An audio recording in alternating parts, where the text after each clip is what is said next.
بینەرانی ێژا سڵاوی ئەمەتان لێبێ و لە بەرنامەیەکی نوێی ئاکتوێل بێ گەیشتینەوە بۆ قسە و باسکردن لەسەر بابەت و هەواڵە گەرمەکانی ڕۆژ لە کوردستان و جیهان و هەر چوارلای جیهان دەوانێت. بۆ قسە و باسکردن لەسەر بابەتەکانی ئەمڕۆمان بابەتەکانمان تایبەت و دەستنیشان کراوە لەسەر دەستی تیرۆر لە ئەوروپا و لە ناوچەکەدا، دواتر ئازادی ڕادەبڕین لە باشووری کوردستان و دۆخی کۆڵبەری لە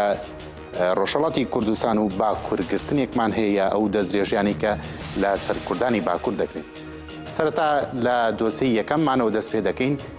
میدیاکانی وڵاتی بەلجیکا ڕایانگەاندووە کاتژمێر 7 ئێوارەی دوێنێ سێشەمە هێزانەکانی برۆکسل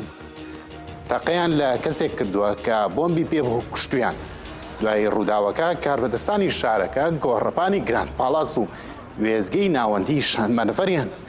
لە برۆکسلی پایتەخت چۆڵ کردووە.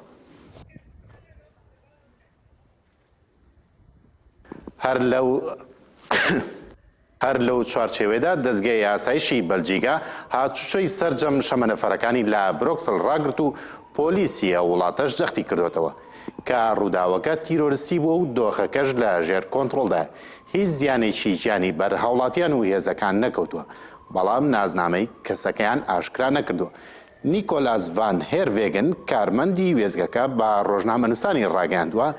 کاتێک من لە قاتی خوارەوە بووم جۆم لە کەسێک بووە هاواری کرد، بەڵام دەنگەکە زۆر بۆم گرنگ نەبوو، بەڵام پاش باوتنەوەی دروشمی ئەڵڵاهو ئەکبەر خۆی تەقاندەوە. ئەو ڕووداوە لە کاتێکدایە کە لە 22 ئازاری ساڵی 2016دا لەلایەن چەتەکانی داعشەوە چەند هێرشێکی خۆکوژی لە فڕۆکەخانەی وێزگەی میترۆی شاری برۆکسل ئەنجامدراو بۆ هۆیەوە 34 کەس کوژران و 136 کەسی تر بریندار بوون. هەر بۆیە زیاتر لە ساڵ و نیوێکە وڵاتی بەلجیکا لە ئامادەباشیدایە.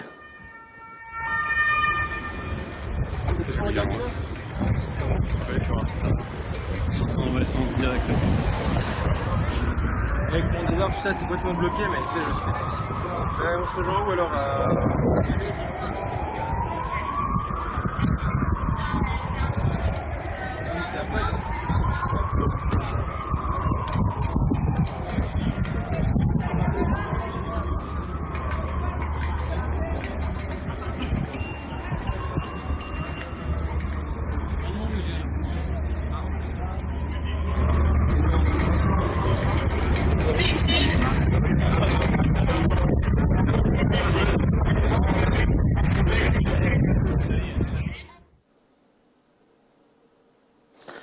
بەڵێ بینەرانی ێژا بۆ قسە و باسکردن لە سەر ئەو ڕووداوی دوێنێ ئێواری شاری برۆکسل بەڕێز کارزان عەلیە ڕۆژنامەوان لە برۆکسلەوە لەگەڵماندایە. بەڕێز کارزانم کاتت باشوە گەر پێمان بڵێ دوایین زانیاری لەبارەی ڕووداوەکەی برۆکسلەوە چییە؟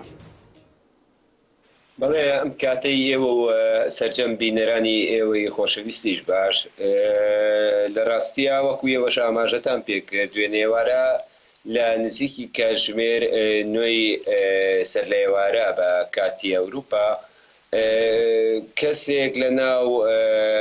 وێزگەی شەمەندەفەری یاسەرەکی شاری برۆکسلا بە وتنەوەی دروشمی ئەڵڵاهو ئەکبەر و کۆمەڵێک گوایە بە پێی وتەی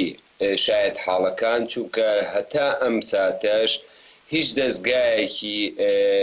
فەرمی ڕای نەگەیاندووە کە ئەو کەسە هەڵگری بۆم بۆ یاخودنا بە پێی دوایین لێدوانی ڕۆژنامەوانی دوێنێ شەوی دەستگا بەرپرسەکانی ئاسایشی وڵاتی بەلجیکا ئەوەیان ڕاگەیاند کە ئەو کەسە هەڵگری کۆمەڵێک گوایر بووە بەلاشێوە کە شوبهەی لەسەر دەکرا کە ئەمە خاوەنی هەڵگری بۆمبێ بە گیانێوە بە پێی جلەکانی کە بینراوە لە دوورەوە. هەروەها وەکو عەرەبانەیەکی بەدەستەوە بووە کە ئاراستەی هێزە ئەمنیەکانی ناو وێزگەی شەمەندەفەرەکەی کردووە لە بەرامبەردا لە کاردانەوەی هێزە ئەمنیەکاندا کە دەستڕێژیان لە کەسە گومان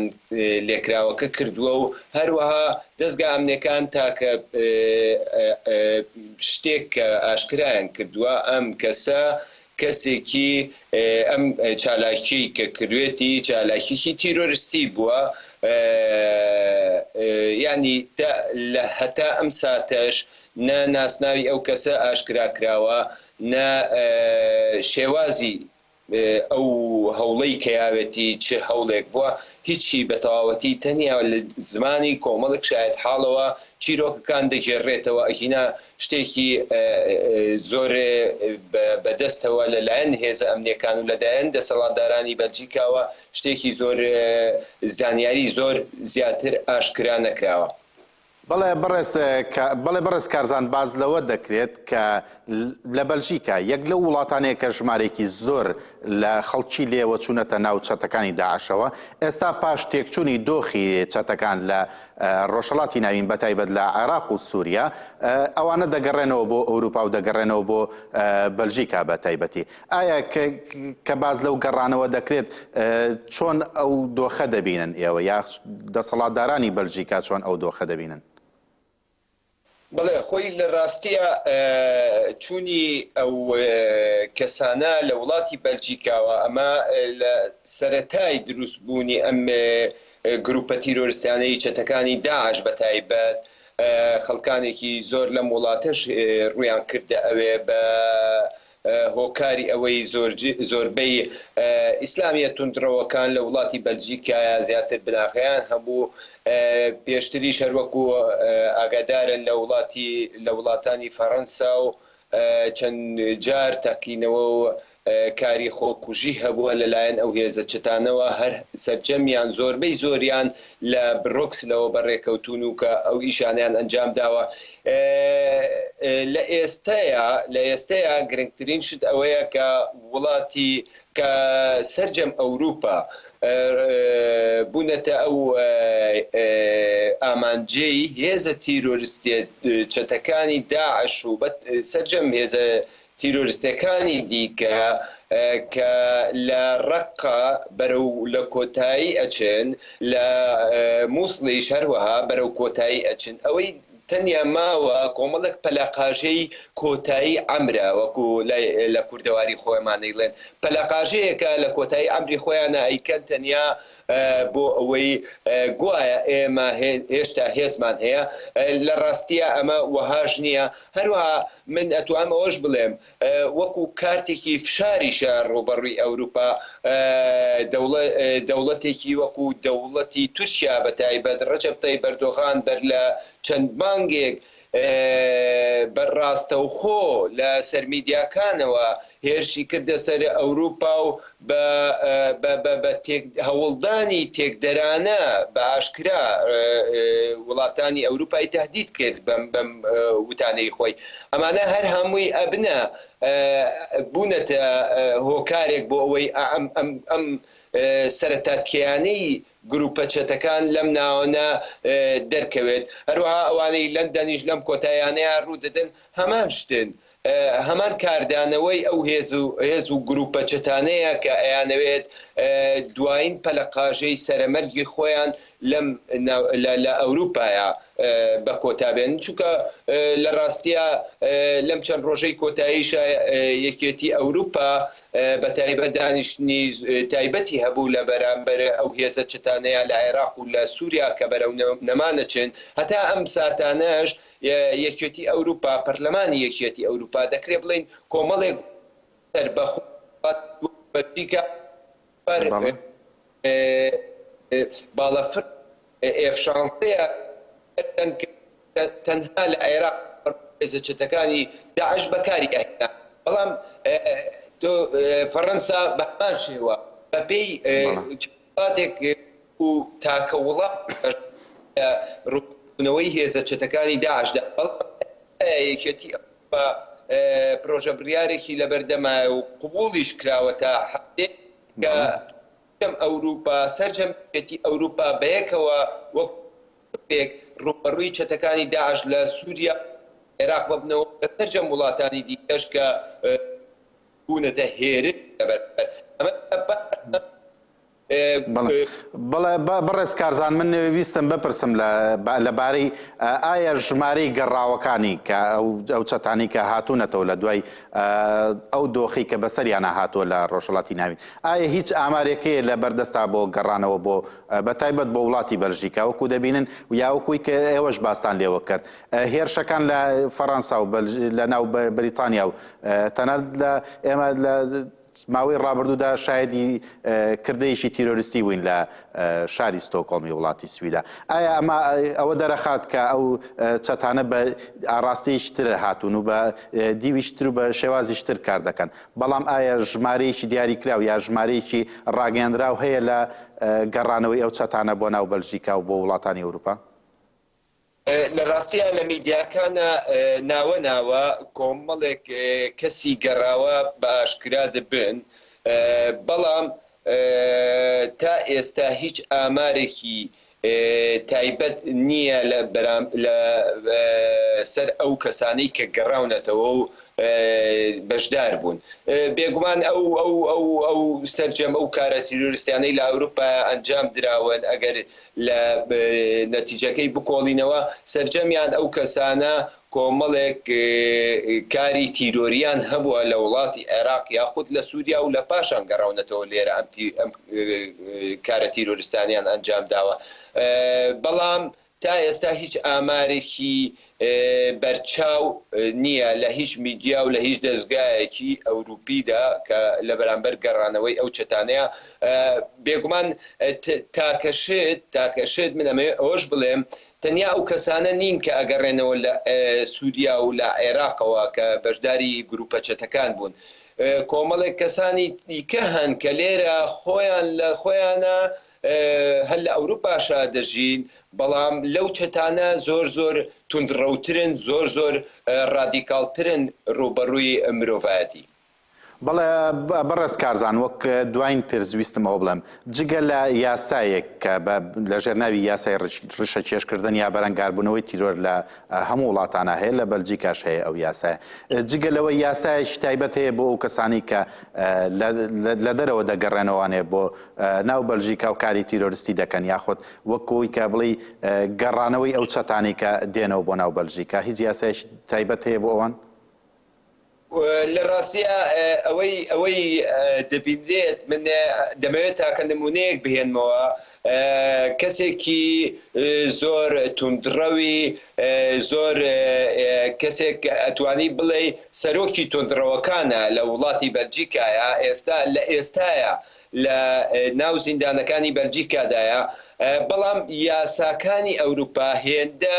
سوکراوە لە بەرامبەر ئەم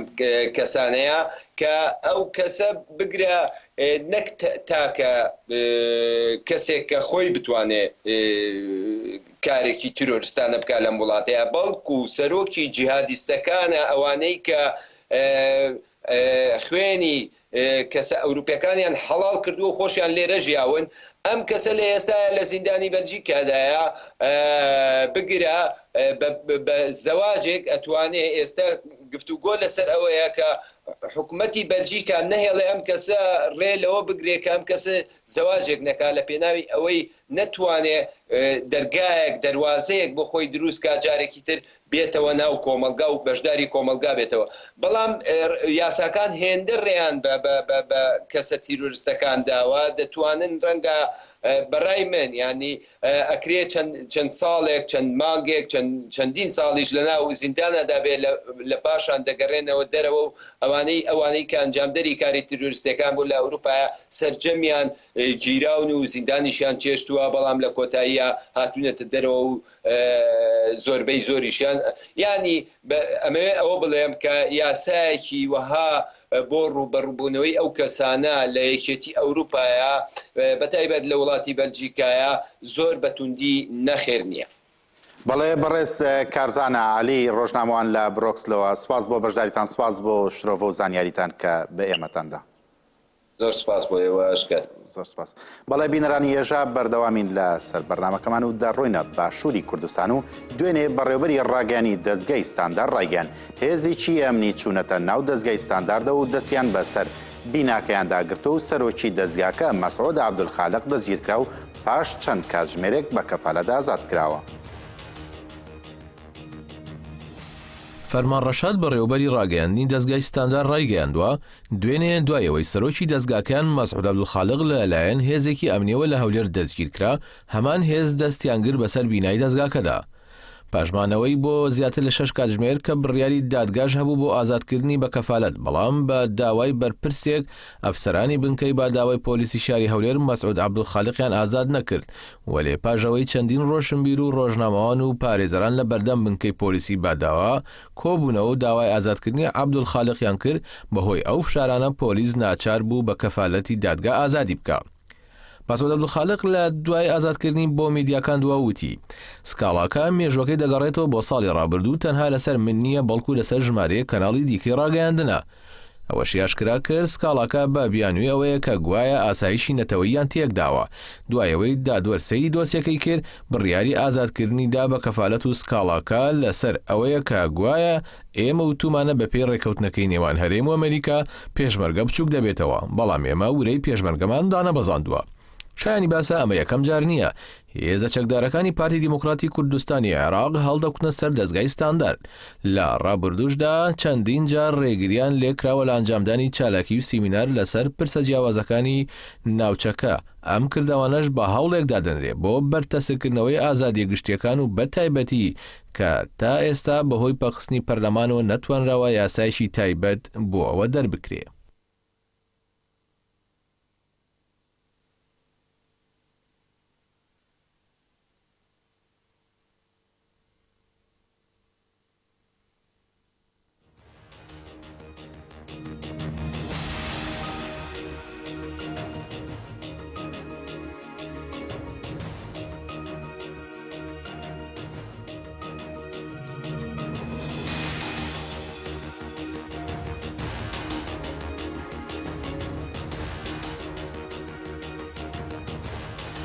بەڵێ بینرانی ێژا بۆ قسە و باسکردن لەسەر ئەو دۆخی کە دوێنێ و ڕۆژانی ڕابردوو ئێستاکەی ڕۆژنامەگەری لە باشووری کوردستاندا تێدا هەیە.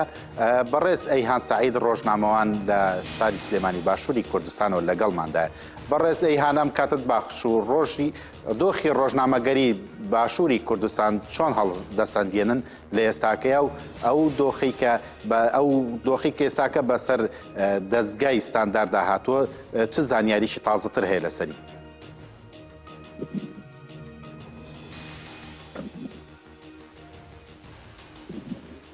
بەڕێز ئەیهان گوێتان لێمانە؟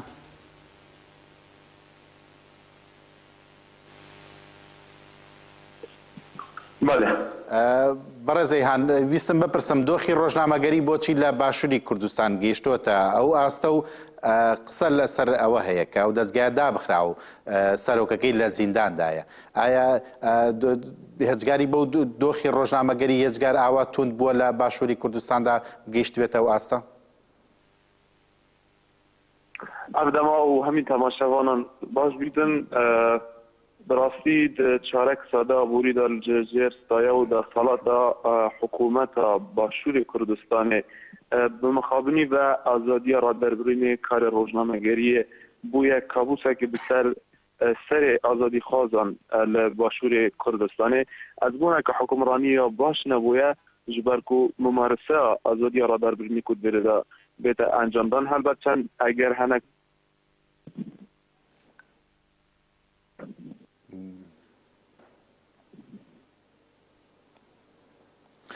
بەڵێ بەڕێز ئەیهان گوێتان لێمانە؟ بەڕێز ئەیهان؟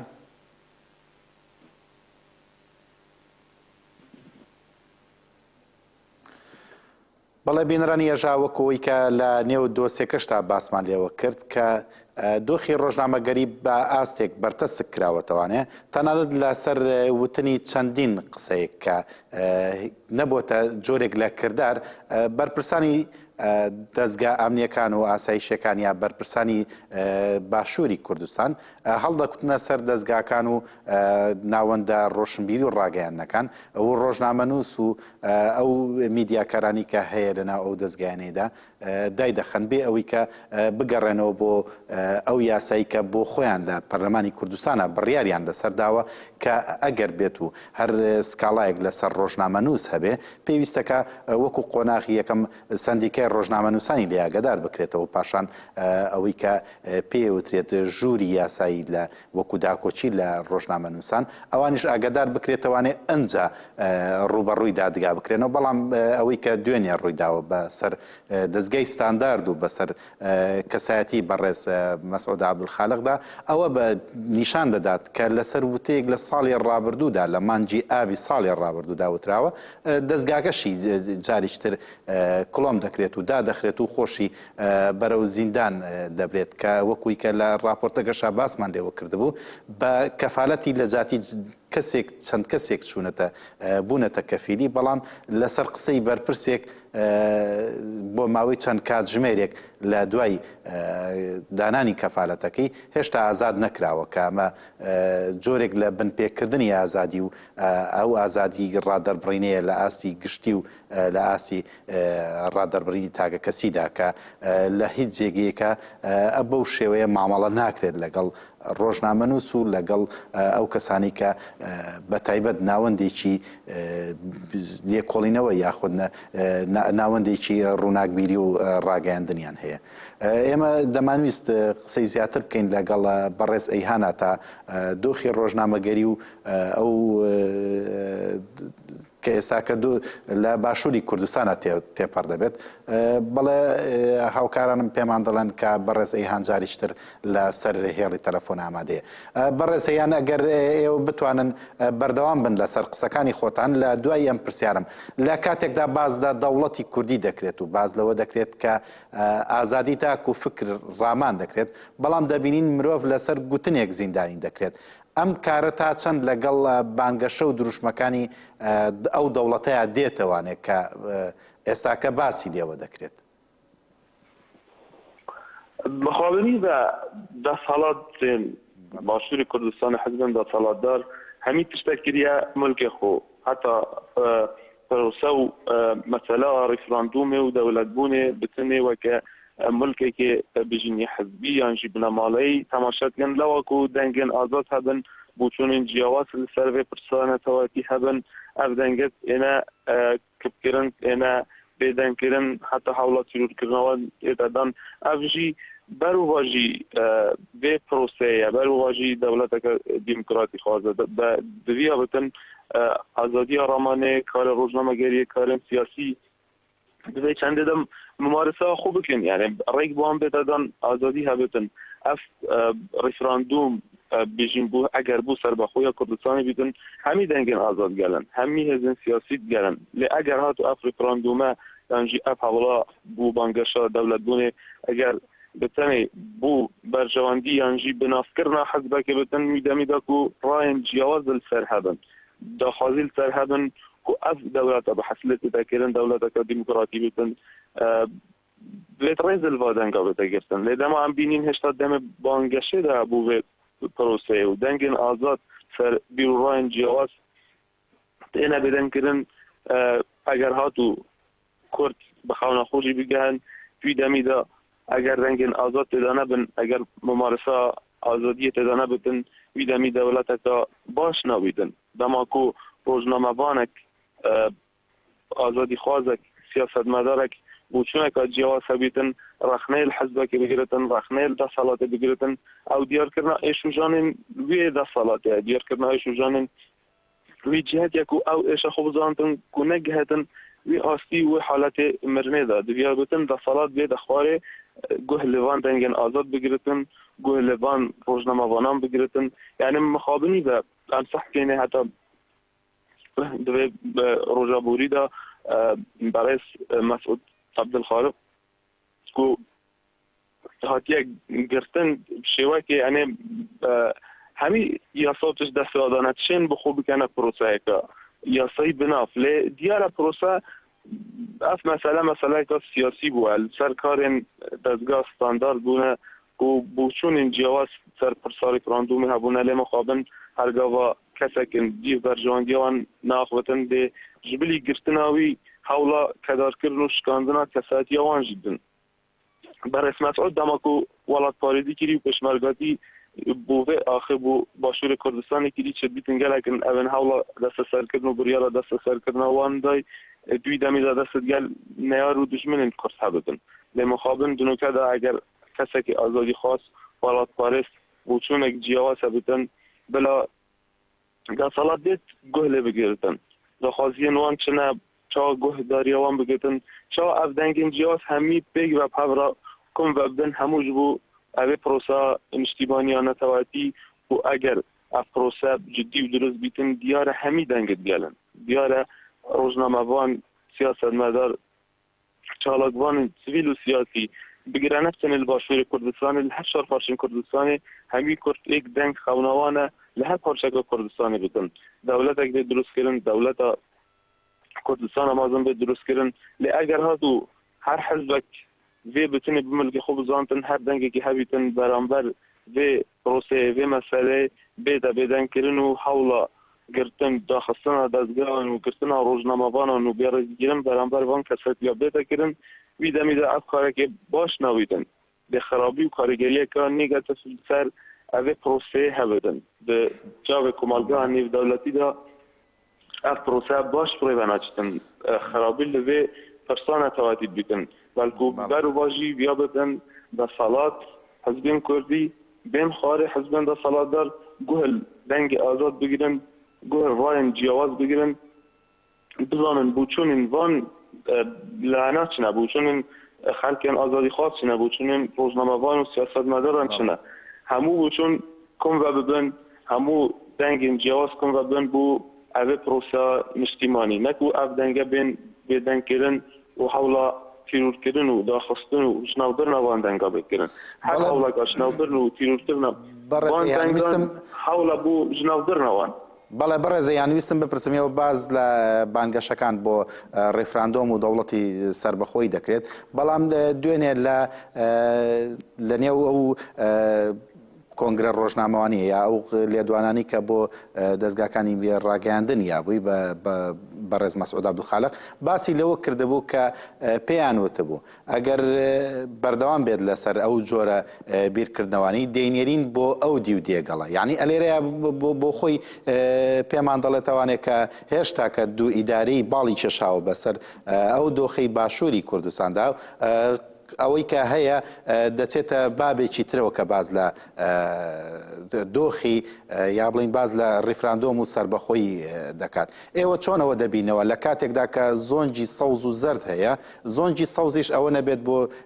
ژیانی ڕۆژنامەوانی زۆر ئازادی فراهەم کردبێت تێدا بەخابنی بە یعنی بانگەشە ڕیفراندۆمی بووە بانگەشەیەک ji بۆ بەرژەوەندیە حزبك يعني كونفكرنا دنگانكو وصاديار الباشور كردستان نزيك وبرف هالبجارتنا بتشن اوا بوا دومه كارتا فشارا كارتا بكار اینانا پارتی دموکراتی کردستان یعنی برانبر و مسئله اگر تو امسح کینه بانگشا و رفراندومه مور که حزبی په دیاره رای که حزبندی واکو پدی نه تدان حاول تدان اف رفراندومه بیت حزبی کردن افجی کارگری کان مرینی دل سر چنده هبیتن و که مدیتی برای مسعود عبدالخالق تربوچون جیاواز کو او بوچون جیاواز وصانی نه که پارتی راوت کردن یعنی جو که حکومت راوت کردن کو اف بوچون جیاواز رفراندومه دجی او پروسه نه برو واجی بلکو هاری کارن و رنگ جیاواز و بوچون جیاواز سر بپرسه اگر بین هفت هجراندن میده انجام باشتر بن خونه همیان او لهر پارچه کردستان بیتن دولتک مهبیدن همی پارچندن کردستان پشتوانیا و پروسه نه اگر پروسه کنشتیمانی راست و درست بیتن دما ام بینیم کو هرشل کسکی روزنامه‌وانه کی تین کرن کو پشتی گرتناوی جی کاری که سیاسی بو او پشتی گرتناوی جوی پاریو هرشن هند له بنا کرن کو چه داخویانی یا چه لدوانا با کانال را گاندن ندیدن یعنی الان زنگه که ما ترسی داره چبرکو اف دما بانگشی دا دویا بتن ام از بونه که جوان پیشان بدین یعنی حزب سیاسی باشور کردستان حزب داخلادار حکومت دویا با از بونه که حکمرانی باش هوا و مخابن بچارک صدا و بوری دا اف حکمرانی باش نبوده، یعنی بناو کرداتی و کردپروری و نشتیمان پروری شارک ساده اف حزب دا سالات دار حکومت به هشتگ بخو جهنمک بو خلقی آفراندیه مخابن بناو نشتیمان پروری و هر دنگی که دی آزاد قربای خو لسر ولات خو بدتن بو تجبر ناو پروسه به دشمنکار و دشمن گل خود تناف کردن بلی کو گرتن و زندانی کردنوان یعنی حالا شکاندن و سفکرنا کساتی وان جت دادن حالا بدن کردن وان پشتی کود بنا قربانی جت دادن یعنی هرشو گفن کل سر مسعود عبد الخالق كل دوانا نتن داخلانية بدأت فيها راجعان نتن أبا راستوخو يعني بجنمك أبا بتمي بانجشاك مخابني بدبيا وباوصانا مخابني بدبيا بأفروسا بشواك جام ديمقراطيك همو دنجين جياواز رنجين جياواز تدهات بانا هفتاج راندن قبول كرن دماكو تراشين أو ديب كرنا سنوري نابينا دو حزبا بتا كرن أبا نشان هم بيكو هشتا أف هرما باشور كردستان ده قناغا دو اداره‌ای دا کو مخابنی و اوه تشتکه باش نینو ده کاریگریه که نرینیم سر به پروسه ها بتن بیا بتن همو افدنگین کورخنه شواز برای برنا به پروسه گیرن نکو به شواز نکو انجام دانوه همو دنگت گل پروسه ریفراندوم نه اگر پروسه ریفراندوم پروسه که اجتماعی بتن اگر پروسه ریفراندوم پروسه که کو آزادی را در برینه آزادی تدابت ممارسه کردن نفتنه لبن بال و جر دست و بنابه یک حزب بتن چونکه اف پرسکان اجتماعی ویدمی به یک کاریگری که خراب جل سرده پروسه ها بتن بو قناغ اندهاتی جی اگر نبتن یا بتن اف پروسه با آشکرایی شبکه دیمقراطیانه به طرافه کردن اف گشترسیه بو چما بسته نکو هر جاره که برترسه که اوه حزب دا صلات دار شوازه که دیگل بغداد دانشن بجن اف پروسه بتنه بو زانینا رایا خلق ما بو زانینا رایا وی گلیه بو سر بخوبونه لی تمام دم داد بجن اف پروسه بو سر بخوبونه نینه بتنه پروسه که ریفراندوم که بو گشترسی امرا ملت خوب زانین اگر بو زانینا رایا ملتی بود دیار ملت گل همید گل سر بخوبونه لی سردابرن و بانگش کرن و بکار اینانا و پروسه اجتماعی بو برجوادیه که حزبی ضرره که گلگه خرابه خو کشتنه دیابتن افروج نموانو دنگن آزاد کو خالن خراب ین بیده سالاده خالن خراب هندان حزبان بتایبادی پارتی دیمقراطیک کردستان دیار کردن بدن بید گهله بگیرتن چونکی اوه خال و نشان مرنوانه که او بزانن ایشوان چیه دا کو نمرن نکو بین بیدن کرن و جناو برن او دنگن آزاد بەڵێ بەڕێز ئەیهان سعید ڕۆژنامەوان لە باشووری کوردستان و سپاس بۆ زانیاری و بۆ شرۆڤی کە ئێوەش کردان و سپاسان بۆ بەشداریکردنتان. بەڵێ بینەرانی ێژە لە باشووری کوردستانەوە دەچینە سەر سنوورەکانی ڕۆژهەڵات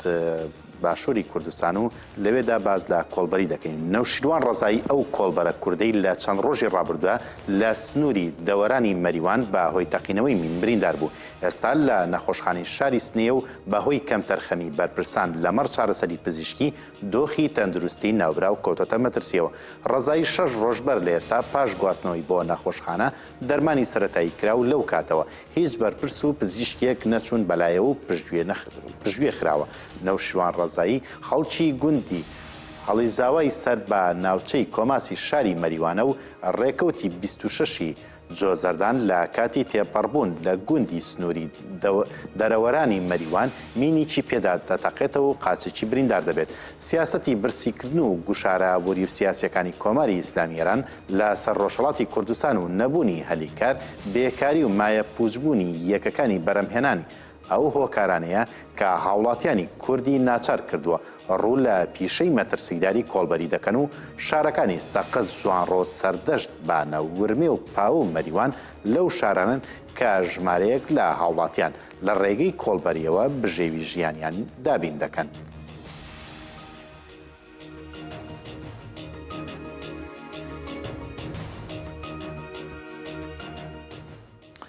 لە سنوورەکانی نێوان ڕۆژهەڵات و باشووری کوردستانەوە داچینە باکووری کوردستان و لە چوارچێوەی ئۆپراسیۆنی قڕکردنی سیاسی لە باکووری کوردستان پۆلیسی تورکیا ژمارەیەکی دیکەی چالاکی سیاسی و نوێنەری گەلی دەست بەسەر کرد و هێزەکانی تورکیا لە ناوچەی لیجە 5 هاوڵاتی کوردیان کوشت. بە پێی زانیاریەکانی ئاژانسی دی خەبەر دوێنێ لە ئەنجامی هەڵکوتانە سەرماڵان لەلایەن پۆلیسی یاکەپەوە لە شارۆچکەی کانیاهێنی سەر بە شاری ئێلیاح و هەروەها لە شاری ڕۆحە بە گشتی 6 چالاکی سیاسی دەست بەسەر کراون. هەردوێنێ لە ناوچەی قۆسەری مێردین بە بەهانەی بڵاوکردنەوەی ڕەخنە لە دەوڵەتی تورکیا 3 چالاکوان دەست بەسەر کران و پێرێش لە شاریوان 2 هاوڵاتی دیکەیان دەست بەسەر کردووە. لەلایەکی دیکەوە هێزەکانی تورکیا بە ماشێنی سەربازیەوە لە ناوچەی لیجە هاوڵاتیانیان کردووە بەژێرە و لە ئەنجامدا 5 هاوڵاتی گیانی لەدەستداوە.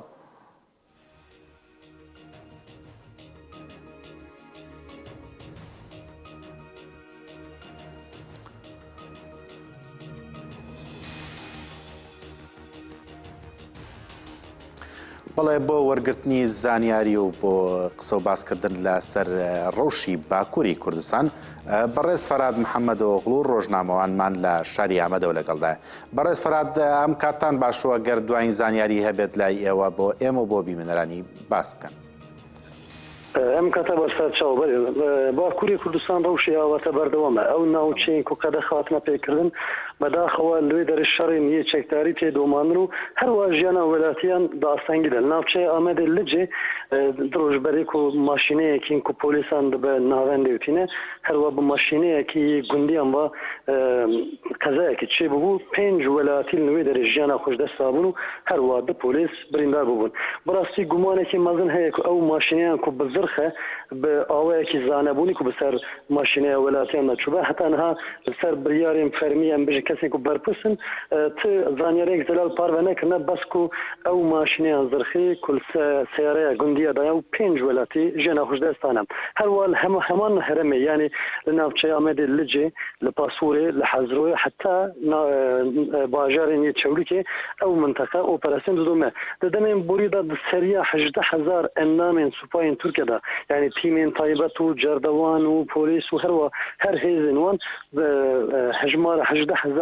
li ew heremên operasyon pêk danîn. Hêzên emniyê fermiyên dewletê dibin ku ew xemlîla biçûk ku li Bakurê Kurdistanê mixabin hêl ew minteqe operasyonên çekdarî tên domandin. Her wa ne tenê ku babet li Bakurê Kurdistan hebe.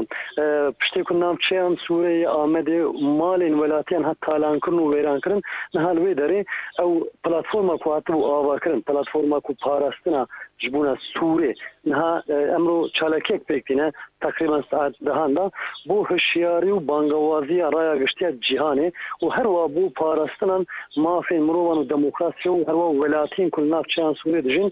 پلاتفۆرما سوورێ وێ بانگەوازیەکی بکات وێ خەباتێکی کۆنفەرانسا درۆژان پێک بینە بتەوایین باکووری کوردستان ڕەوشێن ئاوارتە ددومە یعنی هاتن و چوین قەدەخەیە ئۆپەراسیۆنین چێکداری تێن دۆماندن هەروە درۆژبەری ئۆپەراسیۆن چێکداردا دو تیمên تایبەت لە ناوچەیان ئامەدە لجێ و هاتبوو کوشتن ژبانایەک ku سەرباز بوو هەری داوی ku li Bakurê Kurdistan bi alîniyê botan var cî botan şer û pêvçûn daha domandin bi rastî da xuyakirin ku hêzên emnî di van rojên dawî da pirtir operasyonên çekdarî pêkînin ew kesên ku hatibûn bin çakirin yê ku endamên DBP HDP Kongre Civaka Demokratîk û tevgera jinên azadin mixabin hê nehatine serbestberdan ji ber ku hê jî bin çavkinê wan berdewam e car car ne daxuyanî û çalakîn tên dananın li ber ku ew serbestberin berdam duyem ya Bakurê Kurdistan piştên ku serokên CHP Kemal Kılıçdaroğlu ku meşekî dest pê kir her wal Bakurê Kurdistan jî yeksazî û dezgehên civakî bangawazî dikin bo çi HDP bo parlamenterên xwe bo hevserokên xwe çalakiyek kusan pêk nayne bi rastî cewaz e li ber ku li Bakurê Kurdistan ئەوشە ئاوارتە بە تایبەت باندۆرەکی مەزن گەورە لە سەر وەلاتیان هەیە لە باژارێن ئەنکەرە و ئیستانبول ئەو ڕەوشە ئاوارتەتنە یعنی وەلاتی و هەروە سازی و دەستگەین جواکی نکارن ku li Bakurê Kurdistan çalakiyekî li kolan û qada pêkbînin niha saet 11 de li Amedê wê ew konferans û civîna ku pêk were di malekî girtî da pêkbî yani mixabin welatiyên sivîl û sazî û dezgehên civakî bangawaziyek ku bo HDP dikin ew bê wate dibîne li ber ku nikarin derkevin kolan û qadan rewşa ya siyasî ber bi mehan Ramazanê ku bi dawî dibe da xuyakirin ku wê demek nêz da piçek operasyonên yê سیاسی ورن بردوام کرن لبر کو زانیاری ایرو والین آمده هاتا گوهراندن یعنی کەسێکی دن وەک والین ئامادە هاتە تاینکردن تدا خویاکردن کو ئەو والی کو نو هاتیێژی بۆ تێکەوە چاوین سەر حکومەت ئەردوغان وێ ئۆپەراسیۆنێ نو دەست پێ بکە و هەروە شەڕین چەکداری وەرن دۆماندن. بەڵێ بەڕێز فەراد محەممەد ئۆغڵۆ ڕۆژنامەوان لە ئامەدی باکووری کوردستانەوە سپاس بۆ زانیاریەکانی کە بە ئێمە بە بینەرانتاندا سپاسان دەکەین. بەڵێ بینەرانی ێژە بەم شێوەیە بەرنامەیە ئاکتوێلمان کۆتایی پێنا ئێوەش هەر لە شادیابن.